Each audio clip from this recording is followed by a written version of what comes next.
सभी मसीह भाई बहनों को प्यार भरी जय मसीह की परमेश्वर की पाक और पवित्र हसूरी में आप सभी का स्वागत करते हैं। और हमारे पिता परमेश्वर ने हमें जो आज का दिन, आज का समय, आत्मा की खुराक, रोज की रोटी दी है, उसके लिए प्रार्थना करते हैं। Hallelujah, hallelujah, hallelujah, hallelujah. धन्यवाद, धन्यवाद, धन्यवाद, धन्यवाद। पिता पुत्र पवित्र आत्मा, पिता पुत्र पवित्र आत्मा, पिता पुत्र पवित्र आत्मा। सेना के यहोवा खुदा आपका शुक्र धन्यवाद करते हैं पिता परमेश्वर। आप जलाली, आप कृपालु परमेश्वर हैं, आप दयावान दयावंत हैं, धरती आकाश के मालिक हैं। सेनाओं के यहोवा आपका शुक्र करते हैं पिता परमेश्वर जी। सारी रात हमें संभाल कर रखा, हमें घर परिवार में बनाया, हमारे रास्तों में मदद सहायता की, हमें अपने शरण में लिया। आपका धन्यवाद करते हैं। अब समय आपके वचन का, आपके कलाम का, हमारी रोज़ की रोटी का है पिता परमेश्वर जी। आपके वचन जिसके द्वारा हम चलाए और बचाए जाते हैं। आपके वचन पिता परमेश्वर जी हमारे जो जीने का, शुद्ध रहने का आधार है पिता परमेश्वर जी। आपके वचन हमारे राहों की ज्योति हैं पिता परमेश्वर जी। आपके वचनों पर हम चलने वाले, मनन करने वाले हो जाएं पिता परमेश्वर जी। वचन हमारी ज़िंदगियों में कार्य करें और हज़ार गुना फलों को लेकर आएँ। प्रार्थना यीशु नासरी के नाम में मांगते हैं, आमीन।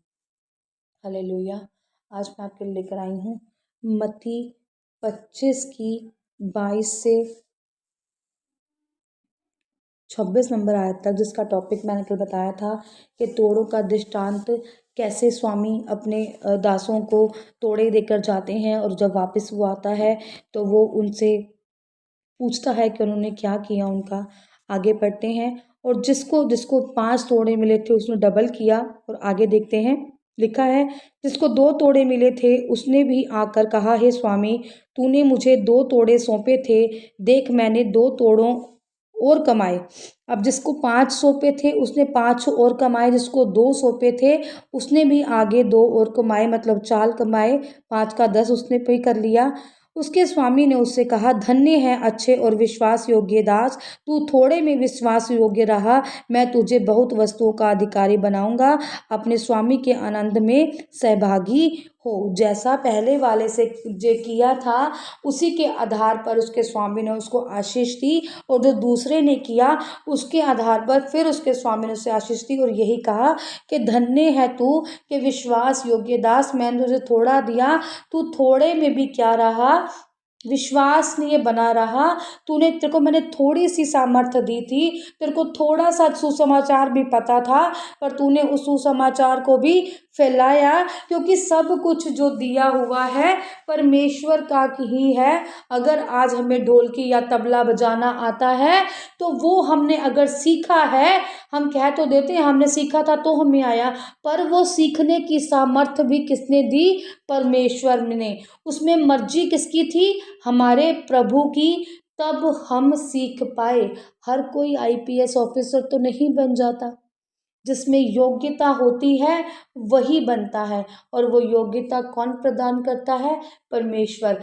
क्लास में 40 बच्चे होते हैं तो 40 के 40 ही फर्स्ट नहीं आते, फर्स्ट सेकंड थर्ड कोई एक ही आता है। अपनी योग्यता के आधार पर ही जो फर्स्ट के योग्य होता है वो फर्स्ट आता है, जो सेकंड के योग्य होता है वह सेकंड, जो थर्ड के योग्य होता है वो थर्ड, और बाकी पास होते हैं। सब ने परमेश्वर को उसकी योग्यता के अनुसार बनाया है। जो जैसा करेगा वैसा ही भोगेगा। इस दृष्टांत का मतलब इतना सा ही है कि हमें जितनी भी योग्यता परमेश्वर ने अगर मुझे कहा है, परमेश्वर ने मुझे योग्यता दी है कि तू वचन पढ़ और सुना, तो मुझे अपनी योग्यता के अनुसार उसको सुनाना है और सही रीति से सही इस्तेमाल करके उसको बताना है। अगर किसी को ढोलकी की सेवा दी है तो वो उसको बजाए। आज वो छोटी चर्च में है, कल वो बड़ी चर्च में होगा, बाहर भी चला जाएगा। परमेश्वर उसको फलवंत करते हैं कि जिसके पास जो है, परमेश्वर ने जो उसको दिया है, वो उसको जब उसका सही रीति से इस्तेमाल करता है तो परमेश्वर उसको दुगना तिगना खुद ही कर देते हैं।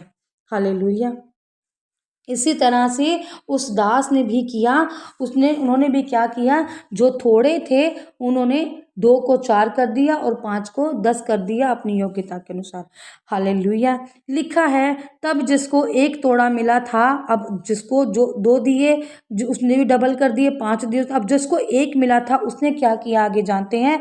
तब जिसको 1 तोड़ा मिला था उसने आकर कहा, हे स्वामी, मैं तुझे जानता था कि तू कठोर है, तू जहाँ कहीं नहीं बोता वहाँ काटता है और जहाँ नहीं छींटता वहाँ से बटोरता है, इसलिए मैं डर गया और जाकर तेरा तोड़ा मिट्टी में छिपा दिया।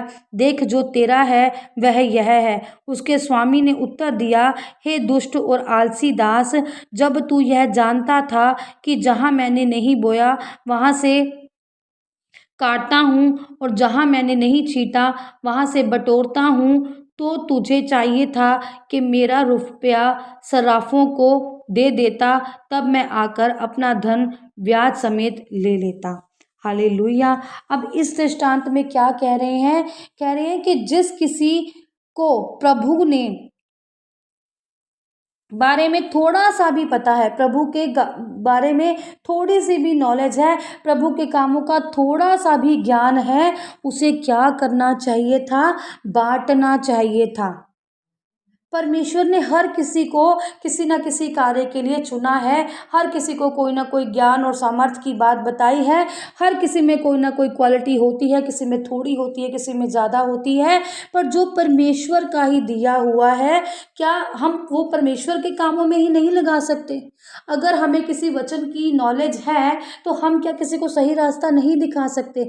अगर हम कहीं चर्च में जा रहे हैं और हमें वहाँ से शिफा मिल रही है और कोई बीमार पड़ा है, तो क्या हम उससे इतना भी नहीं कह सकते कि प्रभु मुर्दों में से जिलाने की ताकत और सामर्थ रखता है, मुर्दों को भी परमेश्वर चला देता है, मंजी भी परमेश्वर उठा देता है, अपनी चारपाई लोग उठाकर घर चले जाते हैं, परमेश्वर अधरंगियों की भी मंजी उठा देता है।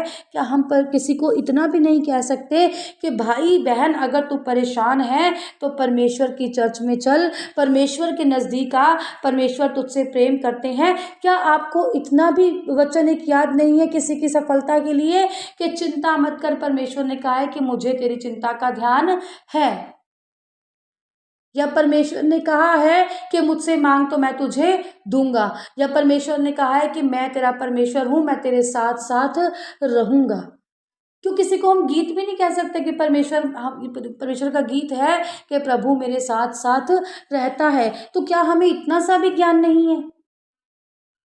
यही इस दृष्टांत का मीनिंग है कि अगर थोड़ा है तो थोड़ा ही हम किसी को दें ताकि वो सफलता को पा जाए। अगर थोड़ा सा भी ज्ञान हमें है तो हमें उसको क्या करना चाहिए? बांटना चाहिए, ना कि उसे छिपा कर रखना चाहिए। हमें उस आलसी दास की तरह नहीं होना है जिसको तोड़ा मिला वो उससे कमा सकता था, उसको और जगह पर लेकर 10 का 20 कर सकता था, 1 का 2 कर सकता था, पर उसने क्या किया? अपने पास जो ज्ञान था उसने उसको क्या रखा? छिपा कर रखा। हालेलुया। और लिखा है कि तुझे चाहिए था कि तू जो मेरा रुपया है वो सराफों को दे देता कि मैं ब्याज समेत उससे ले लेता, कि तू जो ज्ञान था उसको बांटता तो तुझे भी कुछ मिलता। अब तेरे को जब मैंने ज्ञान की बातें दी, तूने किसी को वचन, तेरे को जो मैंने अनुग्रह दिया, सामर्थ्य दी, तेरे को जो मैंने वचन दिए, तूने किसी को बताए ही नहीं, किसी को सुनाया ही नहीं, जो तेरे पास ज्ञान था तूने उसे व्यर्थ जाना और ज्ञान को बांटा ही नहीं, तो वो क्या है? निकम्मा और आलसी कहलाता है। हमें प्रभु के राज्य को बढ़ाना है, जितना भी हम बढ़ा सकते हैं हमें उसको उतना क्या करना है?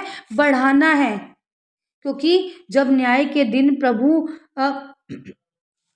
प्रभु के सामने आता है तो वह दोषी ना ठहराया जाए। जब हम न्याय का दिन आएगा तो हम परमेश्वर के सामने दोषी ना ठहराए जाएं। जब वो हमारा न्याय करे तो जब हमसे वो पूछे कि कितनी रूहें तूने बचाई, कितनों को तूने ज्ञान दिया, तो हमारे पास देने के लिए जवाब हो। और परमेश्वर पहले से ही सब कुछ जानते हैं कि आज हम जो करते हैं परमेश्वर को पता नहीं होता। हम अपने मन में कितना अच्छाई रखते हैं या किसी के प्रति कितनी बुराई रखते हैं या मन में कितनी कपट रखते हैं, परमेश्वर को सब पता है। और जो अपना ज्ञान छुपाए रखेगा वो दोषी ठहराया जाएगा और नरक की आग में जलेगा। क्योंकि प्रभु के ज्ञान को तुच्छ जानने वाला तुच्छ ही कहलाएगा, इसलिए वह नरक की आग में डाला जाता है। हमें प्रभु के ज्ञान को, उसकी अनुग्रह को कभी व्यर्थ नहीं जानना, बल्कि उसे क्या करना है, जो उसके दान और वरदान हमें दिए हैं, हमें उसका क्या करना है, लोगों तक उसको पहुंचाना है। और इस दृष्टांत में यही बताया गया है कि हमें परमेश्वर के ज्ञान को व्यर्थ ना जानकर उसको छुपाना नहीं है, बल्कि सुसमाचार की तरह उसको फैलाना है। जितना परमेश्वर के हम कार्य कर सकते हैं, हमें वो कार्य करने हैं। हालेलुया। लिख सर्वशक्तिमान साना के यहोवा प्रार्थना करते हैं, खुदावन पिता परमेश्वर आप जलाली हैं, पिता परमेश्वर जी आप कृपालु दयावान दयावंत हैं।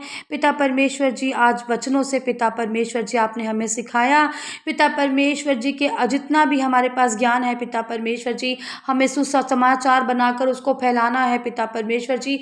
आपके राज्य को ऊंचा करना है मेरे यहोवा पिता, ताकि हम भी ऊंचे किए जाएं पिता परमेश्वर। जितने भी जनाब के हजूरी में बैठे हैं खुदावन, इनकी बंद आंखों को खोलो पिता परमेश्वर जी, ताकि ये जान लें कि परमेश्वर का राज्य उन तोड़ों के समान है जो परमेश्वर की शिक्षा के आधार पर है। और जितनी भी शिक्षाएं परमेश्वर ने हमें दी हैं, जितना भी ज्ञान और सामर्थ्य हमें दिया है, वचनों के आधार पर हमें उसे क्या करना है, फैलाना है। टूटे मन वालों के हमें समीप रहना है, ताकि हम उनके दिल को मजबूत कर सके। परमेश्वर का वचन भी हमें यही कहता है, यहोवा टूटे मन वालों के समीप रहता है और पिसे हुओं का उद्धार करना है। आज हमें भी जो तकलीफ में है, जो परेशानी में है, उनकी मदद और सहायता करनी है, उनको दिलासा देना है, हिम्मत देना है कि जीवता खुदा हमारे साथ है। तो आपके जो बंद रास्ते हैं, देखना वो कैसे खुद ब खुद खुलते चले जाएंगे। परमेश्वर आपको सामर्थ्य दे, बुद्ध दे, आपके कामों को पूरा करे और आपके रास्ते ओपन हो जाएं। प्रार्थना यीशु नासरी के नाम में मांगते हैं, आमीन आमीन और आमीन। आज की इस प्रार्थना सभा को सुनना आप सभी के लिए आशीष और बरकत का कारण बने। अगर आप भी सिस्टर मनप्रीत के साथ अपने परिवार की समस्याओं से संबंधित किसी भी प्रकार की बात करना या प्रार्थना करवाना चाहते हो, तो इस नंबर 6280896731 पर कॉल करके या व्हाट्सएप पर मैसेज करके अपनी प्रेयर रिक्वेस्ट को लिखवा सकते हैं। प्रेयर लाइन पर कॉल करने का समय सुबह 8 बजे से शाम 8 बजे तक का है। कृपया करके सुबह 8 बजे से पहले और शाम 8 बजे के बाद कॉल ना करें। धन्यवाद। सभी को प्यार भरी जय मसीह की।